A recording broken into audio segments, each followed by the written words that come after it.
रात का अंधेरा सबको एक साल लगता है, लेकिन जो लोग बिस्तर पर लेटते वक्त भगवान का नाम जपते हुए आंखें बंद करते हैं, उनके लिए अंधेरे की परिभाषा ही अलग होती है। जिंदगी की आपाधापी में थका हुआ मन जब शरीर को बिस्तर पर डालता है, तब आत्मा को सबसे ज्यादा सुकून की तलाश होती है। और जब उसी समय कोई अपनी सांसों में, अपने दिल की धड़कनों में, अपने झन की गहराइयों में राम राम या ओम नमः शिवाय कहता हुआ नींद के आगोश में चला जाता है, तो वह केवल सो नहीं रहा होता, वह एक देवीय यात्रा पर निकल पड़ा होता है। लेकिन मेरे भक्तों, न्यू भक्ति सागर के इस रहस्य भरे संदेश को यदि तुम सच में समझ गए, तो यह आदत तुम्हारी पूरी जिंदगी का नक्शा बदल सकती है। यह साधारण बात नहीं है कि कोई नाम जपते हुए सो जाए। ये ईश्वर की तरफ एक खामोश यात्रा है, जो हर रात की नींद को समाधि बना सकती है। परमहंस योगानंद ने एक बार कहा था, जिस प्रकार एक बीज मिट्टी के अंधेरे में दबकर अंकुर बनता है, वैसे ही रात में सोने से पहले किया गया नाम जप आत्मा की नींद में रोशनी का बीज बो देता है। आज आप ये बात ध्यान से सुनिए, बहुत ध्यान से, क्योंकि यह सिर्फ एक आध्यात्मिक सलाह नहीं है, ये एक चेतावनी भी है। जो लोग रात को टीवी देखकर, मोबाइल में उलझकर या चिंता की गठरी सिरहाने रखकर सो जाते हैं, उनके सपनों में भी बेचैनी होती है।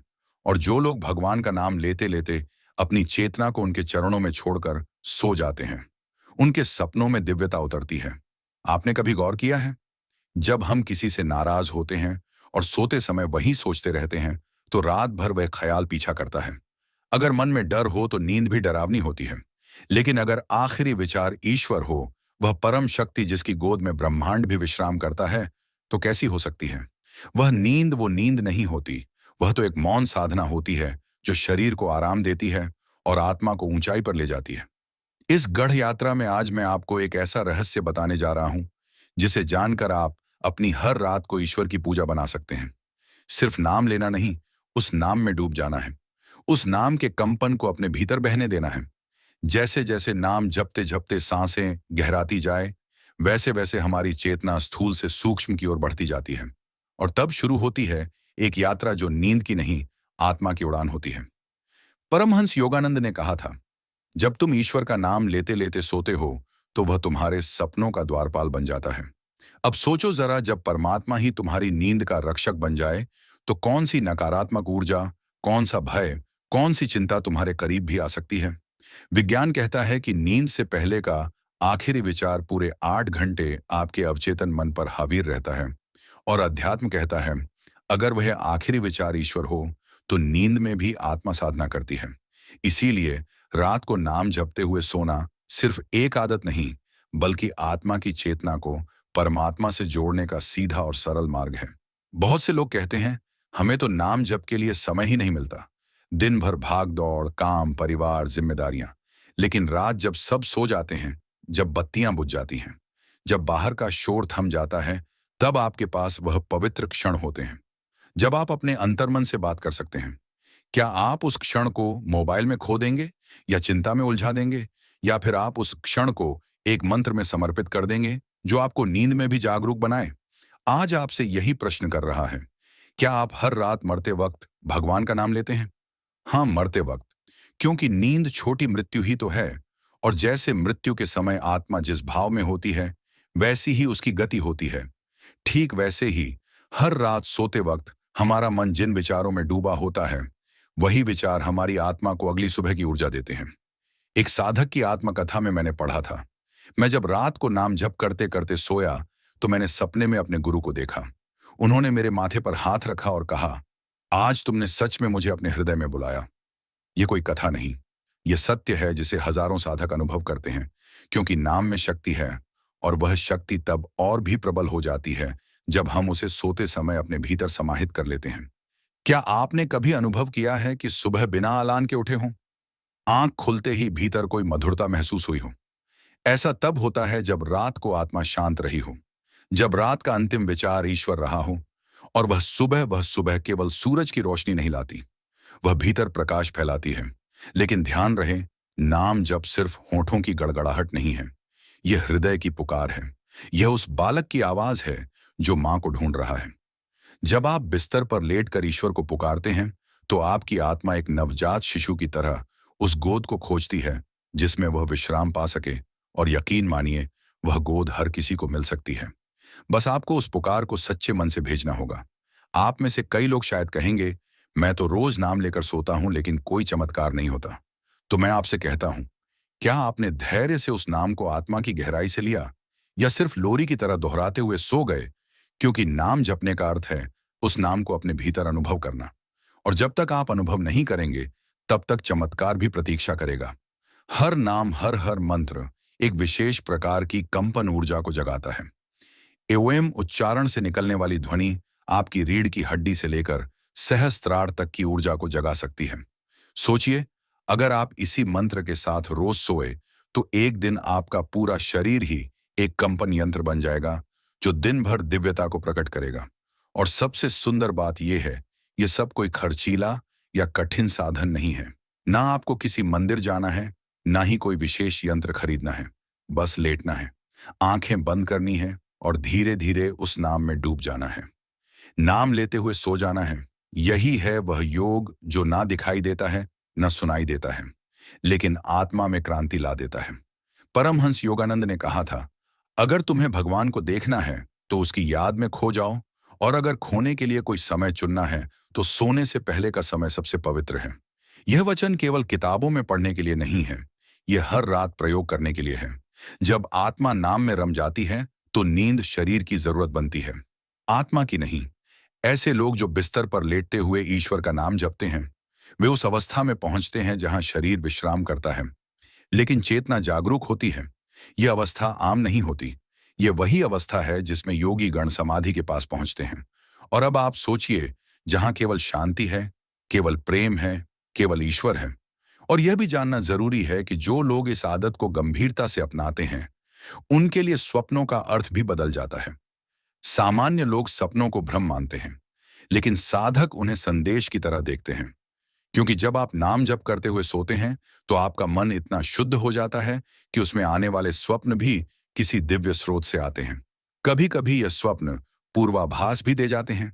आने वाली चुनौतियों या अवसरों के बारे में कुछ साधकों ने तो यहां तक अनुभव किया है कि वे स्वप्न में आत्मा प्रेरित निर्णय ले पाते हैं। जैसे कोई भीतर से बोल रहा हो, इस रास्ते पर मत जाना, या अभी यह कार्य शुरू करो।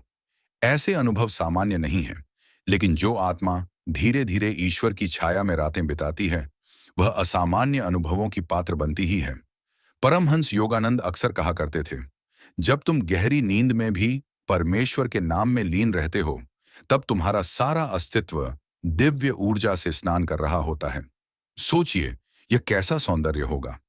आपके हर रोमकूप से दिव्यता टपक रही हो, आपके चारों ओर एक चमक फैल रही हो जिसे आप नहीं देख पा रहे, लेकिन दूसरे लोग महसूस कर रहे हों।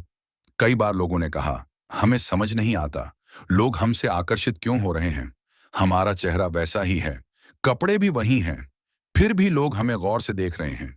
दरअसल वह देखने वाले चेहरे को नहीं, आपके भीतर की उस आभा को देख रहे होते हैं, जो आपने रात रात भर प्रभु के नाम से अर्जित की होती है। अब एक और गुण बात बताता हूं जो शायद आपको भीतर तक झकझोर दे। जब कोई साधक नियमित रूप से बिस्तर पर नाम जप करते हुए सोता है, तो उसका शरीर एक विशेष प्रकार की ऊर्जावान स्थिति में आने लगता है। और जब वह मरता है, तो उसकी आत्मा उसी ऊर्जा के साथ निकलती है, बिना भय, बिना अंधकार, सीधे प्रकाश की ओर। क्योंकि जिस तरह आप जीते हैं और जिस तरह आप हर रात सोते हैं, वही अंत समय की तैयारी भी होती है। रात की हर हर नींद आपकी अंतिम नींद की रिहर्सल है। और यदि आप हर रात ईश्वर का नाम लेकर नींद को अपनाते हैं, तो मृत्यु भी ईश्वर के नाम में ही होगी। सोचिए, इससे सुंदर क्या हो सकता है। पर अब एक चेतावनी, यह आदत भी तभी फलित होती है, लेकिन दुर्भाग्य से अधिकांश लोग इन स्वप्नों को हल्के में लेते हैं। वे केवल सपना कहकर उन्हें भुला देते हैं। लेकिन जो साधक है, वह हर स्वप्न के पीछे की ध्वनि सुनता है, हर छवि के पीछे की ऊर्जा को पहचानता है, और यह क्षमता आती है रातों रात नाम में डूबते हुए। अब बात करते हैं मंत्रों की, क्योंकि नाम जप का अर्थ केवल राम राम या ओम नमः शिवाय दोहराना नहीं है। हर मंत्र एक विशिष्ट कंपन से जुड़ा होता है, और हर व्यक्ति की मानसिक स्थिति अलग होती है। यदि आपका मन अस्थिर है, चिंता, अवसाद या भय से घिरा है, तो ओम शांति जैसे मंत्र आपको भीतर से स्थिर करेगा। यदि आप ऊर्जा की कमी महसूस करते हैं, तो ओम नमो भगवते वासुदेवाय आपको जीवन ऊर्जा से भर देगा। यदि आप ईश्वर से प्रेम के रिश्ते में बंधना चाहते हैं, तो हरे राम हरे कृष्ण आपको भाव विभोर कर देगा। रात में मंत्र चुनते समय यह देखिए कि आपके भीतर उस क्षण किस प्रकार की भावना हावी है। उसी के अनुसार मंत्र का चयन कीजिए और फिर आंखें बंद कीजिए। सांसें गिनना शुरू कीजिए और हर सांस के साथ मंत्र का जाप कीजिए। कुछ ही मिनटों में आप पाएंगे कि शरीर शिथिल हो चुका है, विचार मंद हो चुके हैं और आपका हृदय मंत्र के कंपन में डूब रहा है। अब सोचिए, यदि आप इस स्थिति में नींद की ओर जा रहे हैं, तो वह नींद क्या केवल शारीरिक विश्राम होगी? नहीं, वह नींद एक मंदिर होगी।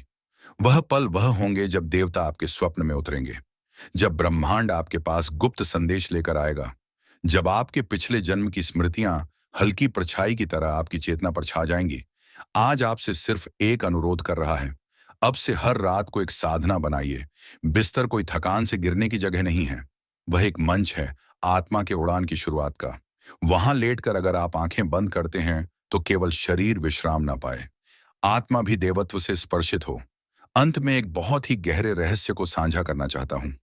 जिन लोगों ने वर्षों तक नियमित रूप से नाम जप करते हुए नींद को अपनाया है, उनके शरीर की मृत्यु भी साधारण नहीं होती। उन्हें मृत्यु का पूर्वाभास हो जाता है। वे अपने परिवार को बुलाते हैं, मुस्कुराते हैं, आंखें बंद करते हैं और ईश्वर का नाम लेते हुए चुपचाप चले जाते हैं, जैसे कोई रात्रिलीन साधना की समाप्ति के बाद उठकर प्रभु की गोद में चला गया हो। ऐसी मृत्यु को पाने के लिए कोई बड़ी पूजा पाठ, तीर्थ यात्रा या लाखों के यज्ञ नहीं चाहिए। चाहिए तो बस एक ही चीज, हर रात सोते समय ईश्वर का नाम। तो आज की रात बस एक बार पूरी श्रद्धा से प्रभु का नाम लेकर सो जाइए। ओम या राम राम या जो भी नाम आपके हृदय को छूता हो, उसे अपनी सांसों में बसा लीजिए। देखिए कैसे रात का अंधकार दिव्यता से भर जाता है। ओम